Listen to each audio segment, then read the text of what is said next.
जब न्यूयॉर्क शहर का आसमान राख व धुएं से भर उठा था। इस हमले में 3000 लोगों की मौत हो गई और इस हमले को देखकर पूरी दुनिया सन्न हो गई थी। Two planes have crashed into the World Trade Center in New York. There have been a series of terrorist attacks in the United States. Pictures just in showed the building already. और उस समय में सबसे ताकतवर देश America के इतिहास में ही नहीं बल्कि पूरी दुनिया का सबसे बड़ा टेरर अटैक माना जाता है। हम बात कर रहे हैं 9/11 टेरर अटैक का, जो अमेरिका में उपस्थित वर्ल्ड ट्रेड सेंटर को ध्वस्त कर दिया था। 9/11 के हमले से पहले उसी दिन सुबह 7:59 और 8:42 के बीच पर 4 कमर्शियल फ्लाइट्स, जिसमें 2 बॉस्टन के लिए, 1 वाशिंगटन डीसी और 1 न्यूयॉर्क से कैलिफोर्निया के लिए उड़ान भरी थी। उसी विमान में कुल 90 से ज़्यादा यात्री सवार थे और जिसमें से 5 अलकायदा के आतंकी भी शामिल थे। लेकिन टेक ऑफ होने से पहले बॉस्टन एयरपोर्ट पर सुरक्षा जांच के समय भी उनमें से 4 पर संदेह जताया गया था, लेकिन वे चालाकी से सिक्योरिटी स्क्रीनिंग पास करने में कामयाब रहे थे। मसला आगे बढ़ता है। इस विमान ने 7:59 पर भारी उड़ान भरी थी और 8:14 से पहले ही करीब 29,000 की फीट की ऊंचाई को छू लिया था।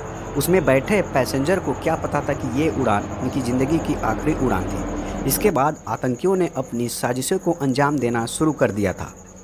जब विमान ऊंचाई पर पहुंच गया तो यात्रियों की सीट बेल्ट खोलने की इजाज़त दे दी गई तथा दूसरी कतार में बैठे 2 आतंकियों, जिसका नाम वेल अल शहरी और वालिद अल शहरी ने निहत्थे 2 फ्लाइट अटेंडेंट पर चाकुओं से वार कर उन्हें घायल कर दिया था, ताकि वह कॉकपिट में घुसने के लिए फ़्लाइट के कैप्टन पर दबाव बना सके। उस वक्त फ़्लाइट में अत्ता नाम का एक आतंकी भी सवार था, जिसे विमान उड़ाने का प्रशिक्षण भी प्राप्त था, और कुछ मिनट बाद ही आतंकियों ने विमान को हाईजैक कर लिया। और ये भी बताया जाता है कि यात्रियों पर स्प्रे अटैक हुआ। अटेंडेंट ओंग ने कई जगह फ़ोन किए और अंततः तब तक प्लेन हाईजैक हो चुकी थी और अमेरिकी नागरिक उड्डयन निदेशालय ने 8:41 पर ऐलान किया कि अमेरिकी विमान को अपहरण हो चुका है और 8:46 पर यह विमान वर्ल्ड ट्रेड सेंटर के नॉर्थ टावर से टकराकर क्रैश हो गया। यह प्लेन टकराने के 17 मिनट बाद ही अमेरिकी विमान यूनाइटेड एयरलाइंस की फ़्लाइट संख्या 175 वर्ल्ड ट्रेड सेंटर के दक्षिणी टावर से टकरा दिया गया। और उस दिन अमेरिका राष्ट्रपति जॉर्ज बुश फ्लोरिडा के एक प्राथमिक विद्यालय में एक किताब का पाठ करने वाले थे। तभी उनके chief of staff Andrew Card ने उन्हें वर्ल्ड ट्रेड सेंटर से विमान टकराने की जानकारी दी, पर वो वहीं पर बैठे थे, बच्चों के साथ फ़ोटो खिंचवा रहे थे। उन्हें लगा कि पायलट की कुछ नेचुरल एक्टिविटी होगी, लेकिन कुछ समय बाद दूसरे विमान के टकराने की सूचना दी और बताया कि अमेरिका पर आतंकी हमला हुआ है। इसके बाद ही 9:42 पर अमेरिकी विमान प्राधिकरण ने अमेरिका में सभी उड़ानें तत्काल रोक ली गई।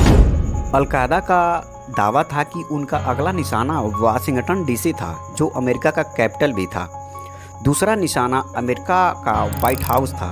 अगले कुछ मिनट बाद ही वर्जीनिया के पेंटागन में तीसरा प्लेन टकरा दिया गया, जो अमेरिका का रक्षा विभाग का मुख्यालय भी था। आतंकियों का अगला टारगेट वाशिंगटन डीसी बचा, लेकिन उसमें बैठे पैसेंजर का फ़ोन कॉल आना शुरू हो गया और उसमें बैठे लोगों को पता चल गया कि प्लेन हाईजैक हो चुका है। तभी प्लेन के कुछ यात्रियों एवं चालक दल द्वारा प्लेन पर कंट्रोल कर लेने की कोशिश में वह ग्रामीण पेंसिल्वेनिया के सैंक्सविले के पास एक खेत में क्रैश हो गया और कुछ ही समय में पूरी अमेरिका में अफरा तफरी मच गई।